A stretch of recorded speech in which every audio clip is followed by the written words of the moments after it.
जैसे अभी आपको एक्सप्लेन कर रहे थे, जो एडिशनल सिक्योरिटी डिपॉजिट है, हमारा जो रेगुलेशन बना है as per Indian electricity act 2003 बना है, इसके तहत हर कस्टमर्स को 2 महीने के बराबर का जो उसका कंजम्पशन है उसको सिक्योरिटी डिपॉजिट मेंटेन करना अनिवार्य है। तो इसके तहत डिस्कॉम हर साल एनुअली एक एक्सरसाइज करती है जिसमें हर कस्टमर्स का लास्ट 12 मंथ्स का कंजम्पशन देखा जाता है कि उस 12 मंथ का कंजम्पशन जो एवरेज मंथली कंजम्पशन है तो 2 महीने के बराबर जो आपका अमाउंट है वो सिक्योरिटी डिपॉजिट के रूप में डिस्कॉम के पास रहना अनिवार्य है। उसके तहत हम कस्टमर्स को डिमांड नोट भेजते हैं। अगर उसका अमाउंट जो भी हमारे पास है वो अगर कम है तो उसके एडिशनल सिक्योरिटी डिपॉजिट लेने के लिए हम उनको डिमांड नोटिस भेजते हैं।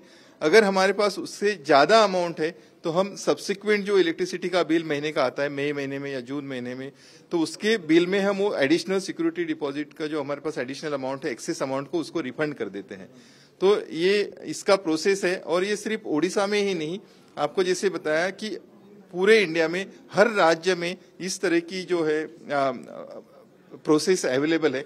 अभी आपने देखा गुजरात, महाराष्ट्र, मध्य प्रदेश, इवन ओडिशा, कर्नाटका, आंध्र प्रदेश, हर स्टेट में 2 महीने का सिक्योरिटी डिपॉजिट आपको मेंटेन करना ही होता है।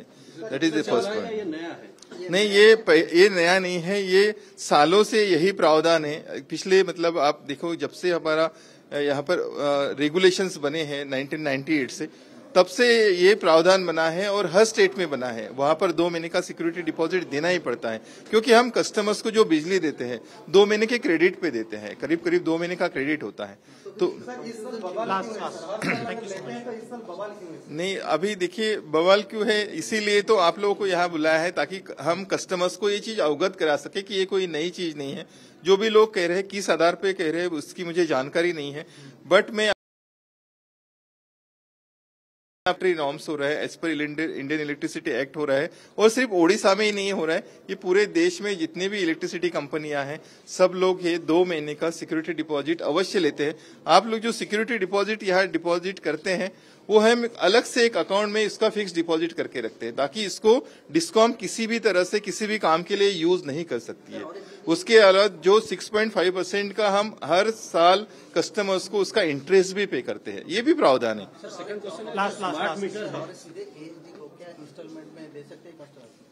देखिए अभी ऐसा इस तरह का कोई प्रावधान रेगुलेटर ने नहीं दिया है। उन्होंने कहा है कि सिक्योरिटी जो एडिशनल सिक्योरिटी डिपॉजिट 30 दिन के अंदर कस्टमर को डिपॉजिट करना है।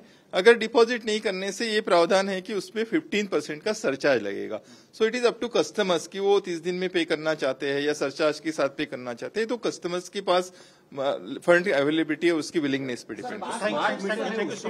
बोल रहा है कि ज्यादा मीटर आ रहा है स्मार्ट मीटर को लेके, तो क्या ये सच्चे पुराने मीटर नहीं? सवाल का हम लोगों ने अंदर जवाब दिया। स्मार्ट मीटर्स के लिए आपको जैसे बताया कि स्मार्ट मीटर हम यहाँ पर जो स्मार्ट मीटर यूज कर रहे हैं, यहाँ पर जैसे पूरे देश में ही स्मार्ट मीटर अभी यूज हो रहा है, जैसे मिनिस्ट्री ऑफ पावर विद्युत मंत्रालय की तरफ से जो डायरेक्शंस है, इसमें स्मार्ट मीटर लगाने से कस्टमर्स को सुविधा ही है। एक तरह से जैसे मीटर रीडर हर महीने उनके यहाँ मीटर रीडिंग के लिए जाता है, उसको जाने की जरूरत नहीं पड़ेगी क्योंकि वो कनेक्टेड है, ऑनलाइन है।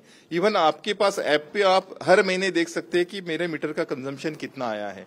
आप देखने के बाद आपके पास जो भी बिल आता है आपका इमीडिएटली ऑनलाइन पे करने से आपको 4% का, इस पे जितना भी बिल है उसके ऊपर 4% का डिस्काउंट मिलता है।